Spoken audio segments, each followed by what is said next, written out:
اللہ الرحمن الرحیم۔ بیت اللہ جس کے حقیقی وارث مسلمان تھے، اس لیے کہ اسلام کی بنیاد حضرت ابراہیم نے قائم کی تھی، اور حضرت صلی اللہ علیہ وسلم جس شریعت کو لے کر کے آئے تھے وہ اصل میں شریعت ابراہیمی ہی تھی، مگر مشرکین مکہ نے اصل وارثین کو حرم سے نکال ہی نہیں دیا، بلکہ مستقل 6 سال تک حرم کا دروازہ ان کے اوپر بند کیا۔ اب وقت گزرتا رہا، گرد و پیش کے حالات کچھ نارمل ہوئے، مسلمانوں کے حق میں کچھ موافق ہوئے، اسلام کے لیے فتح عظیم کے آثار نمودار ہونے لگے، اور کعبہ کی تولیت اصل وارثین کو ملنے کی تمہید و دیباچہ شروع ہوئی، تو پیارے نبی صلی اللہ علیہ وسلم نے ایک خواب دیکھا کہ وہ حرم میں داخل ہوئے، صحابہ کرام کے ساتھ خانہ کعبہ کا طواف کیا اور عمرہ کیا، بال مڈوائے، کچھ لوگ کٹوائے۔ آپ نے صحابہ کرام کو اپنے عمرہ کے سلسلے میں اور خواب کے سلسلے میں بیان دیا، تو صحابہ کرام تیار ہو گئے۔ چنانچہ یکم ذی قعدہ سن 6 ہجری بروز پیر کو نبی کریم صلی اللہ علیہ وسلم اپنے تقریباً 1500 جانثاروں کے ساتھ عمرہ کے ارادہ سے مدینہ طیبہ سے قصوہ نامی اونٹنی پر سوار ہو کر نکلے۔ ساتھ میں ام المومنین حضرت ام سلمہ تھیں، اور مدینہ پر اس وقت عبداللہ ابن ام مکتوم کو پیارے نبی صلی اللہ علیہ وسلم نے اپنا جانشین بنایا۔ مقام ذوالحلیفہ پہنچ کر پیارے نبی صلی اللہ علیہ وسلم نے اور صحابہ کرام نے خدی کے گلے میں قلادہ ڈالا اور عمرہ کا احرام باندھا، اور بصر ابن سفیان کو اہل مکہ کے حالات معلوم کرنے کو روانہ کیا۔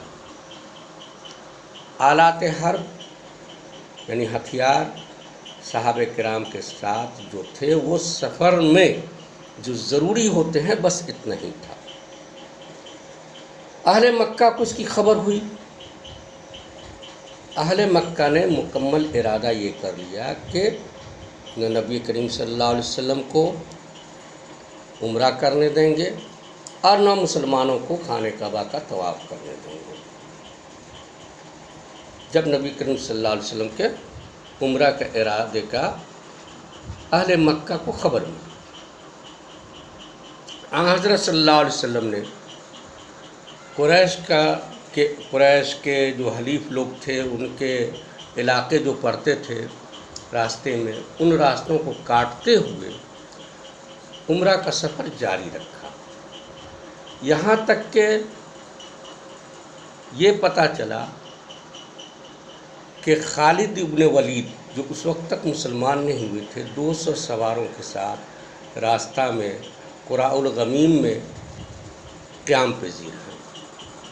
نبی کریم صلی اللہ علیہ وسلم نے یہ سوچ کر کہ کوئی خونی ٹکراؤ نہ پیدا ہو جائے، اس راستے کو کاٹ کر کے دوسرا راستہ کو اختیار کیا، جو بہت ہی دشوار اور پہاڑی سلسلہ تھا، پہاڑی راستہ تھا جس سے گزرنا بہت مشکل ہوتا تھا، لیکن مقصد یہ ہی تھا کہ کسی طرح عمرہ ہو جائے اور خونی ٹکراؤ سے بچا جا سکے۔ اس لیے مشکل ترین راستے کو اختیار کرتے ہوئے نبی کریم صلی اللہ علیہ وسلم مقام حدیبیہ پر پہنچے۔ وہاں ایک چشمہ تھا حدیبیہ نام کر کے، صحابہ کرام نے پانی پیا، پانی استعمال کیا، سخت گرمی کا موسم تھا، اب پانی ہو گیا ختم۔ صحابہ کرام نے نبی کریم صلی اللہ علیہ وسلم سے آ کر کے ذکر کیا کہ اللہ کے نبی، چشمے کا پانی ختم ہو گیا ہے۔ نبی کریم صلی اللہ علیہ وسلم نے اپنے ترکش سے ایک تیر نکال کر کے صحابہ کرام کو دیا اور کہا جاؤ چشمہ کے اندر ڈال دینا۔ چنانچہ جیسے ہی نبی کریم صلی اللہ علیہ وسلم کے تیر کو چشمہ میں ڈالا گیا، چشمہ پانی سے بھر گیا۔ اسی درمیان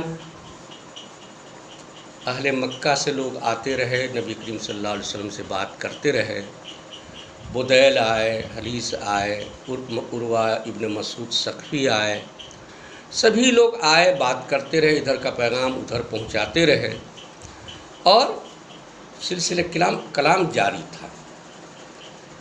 اسی بیچ میں سہیل ابن عمرو بھی آیا۔ سہیل ابن عمرو کو آتے ہوئے دیکھ کر کے نبی کریم صلی اللہ علیہ وسلم نے ارشاد فرمایا کہ اللہ نے تمہارے معاملے کو آسان کر دیا ہے، اللہ نے تمہارے معاملے کو آسان کر دیا ہے۔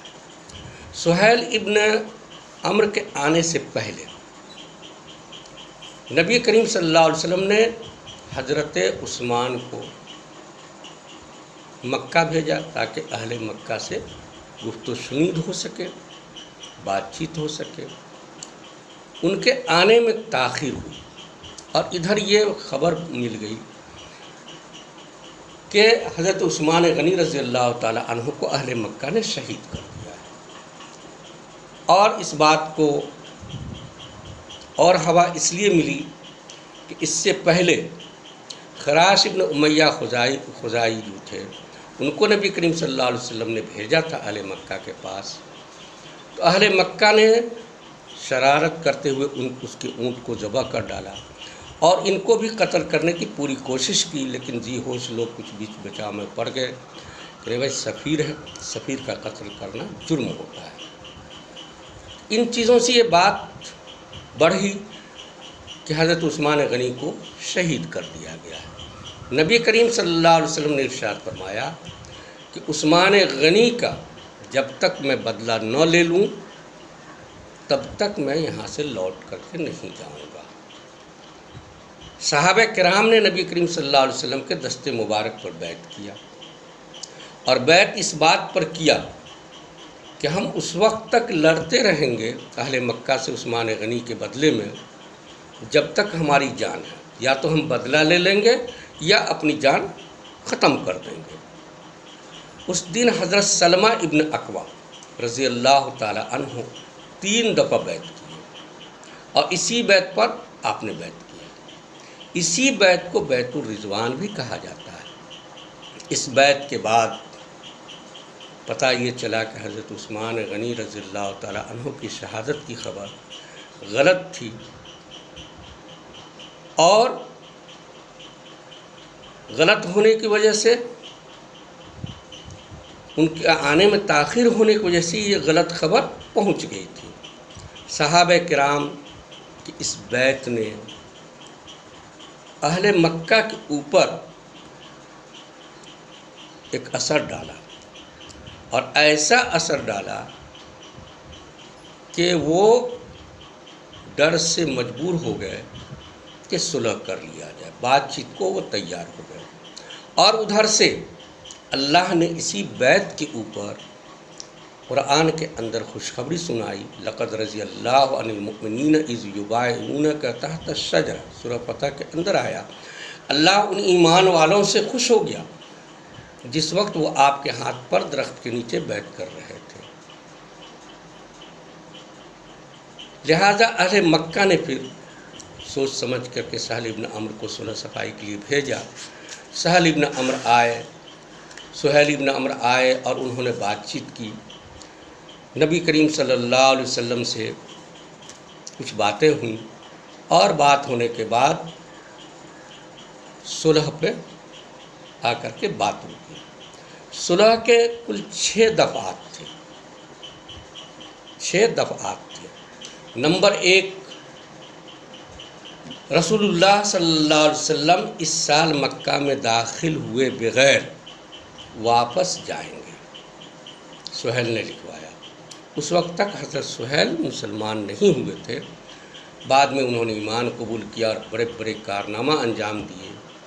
نمبر 2 یہ تھا، اگلے سال مسلمان مکہ میں آئیں گے اور صرف 3 دن رکیں گے اور عمرہ کر کے واپس ہو جائیں گے، سوائے تلوار کے کوئی ہتھیار نہ ہو، وہ بھی نیام میں ہتھیار ہو تلوار۔ نمبر 3، 10 سال تک جنگ رکا رہے گا، موقوف رہے گی۔ اس زمانہ میں لوگ معمون رہیں گے، کوئی کسی پر ہاتھ نہیں اٹھائے گا۔ نمبر 4، قریش کا اگر کوئی فرد بغیر اپنے سرپرست کی اجازت کے مدینہ آئے گا، گرچہ وہ مسلمان ہو، واپس کیا جائے گا۔ قریش کا کوئی بھی آئے گا مدینہ تو اس کو واپس کیا جائے گا۔ نمبر 5، مدینہ سے جو مکہ چلا جائے گا اس کو واپس نہیں کیا جائے گا اگرچہ وہ مسلمان ہو، یہ بالکل الٹ۔ نمبر 6، تمام قبائل کو اختیار ہوگا کہ فریقین میں سے جس کے ساتھ عہد و پیمان میں رہنا چاہیں وہ رہیں، وہ اس کا فریق کا ایک حصہ ہوگا۔ ایسے قبیلے پر زیادتی خود اس فریق پر زیادتی سمجھی جائے گی۔ یہ 6 کے 6 نکات ایسے تھے جو بظاہر قریش کے حق میں تھے اور مسلمانوں کے خلاف تھے۔ حضرت عمر فاروق جیسے صحابی رسول یہ دیکھ کر کے پریشان ہو گئے، حضرت ابوبکر کے پاس گئے، ان سے سوال کیا۔ حضرت ابوبکر نے کہا کہ اللہ کے رسول نے جو کیا ہے وہ برحق ہے۔ پھر اللہ کی طرف سے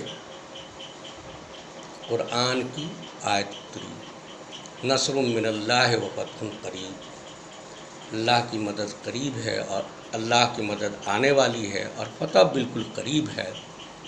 اور اللہ تعالیٰ نے اسی صلح کے ذریعے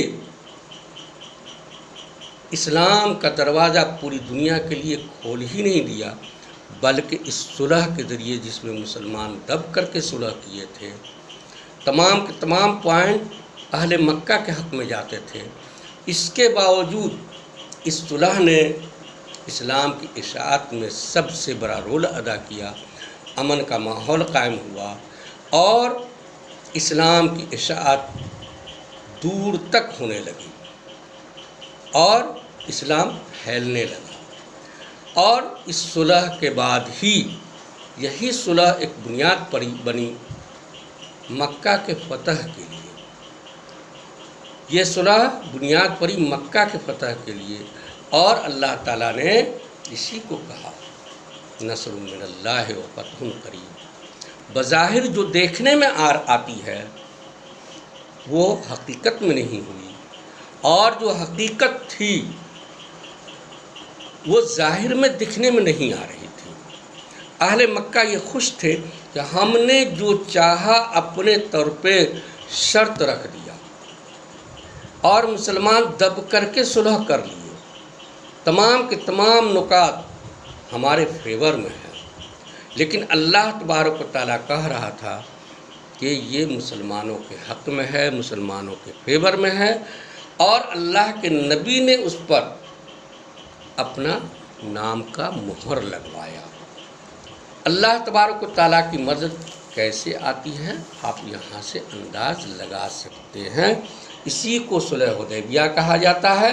نبی کریم صلی اللہ علیہ وسلم اور صحابہ کرام اس سال لوٹ کر کے مدینہ چلے آئے، اور پھر اگلے سال آ کر کے پیارے نبی صلی اللہ علیہ وسلم اور صحابہ کرام نے عمرہ کیا، اور اس کے بعد ہی اللہ نے خانہ کعبہ کا گیٹ ہی نہیں، خانہ کعبہ کا دروازہ ہی نہیں، بلکہ خانہ کعبہ اور مکہ دونوں کا گیٹ مسلمانوں کے لیے قیامت تک کے لیے کھول دیا، اور اصل وارث جو تھا اس کے حوالہ اللہ تبارک و تعالیٰ نے خانہ کعبہ کی تولیت کر دی، خانہ کعبہ کو کر دیا، مکہ کی سرزمین مسلمانوں کے حوالے کر دیا، اور اصل وارث اب خانہ کعبہ کے وارث بن گئے جو مسلمان وارث تھے، اور جن کو ونچت کر دیا گیا تھا، جن کو نگلیکٹ کر دیا گیا تھا، جن سے چھین لیا گیا تھا، اللہ تعالیٰ نے ان کو دے دیا۔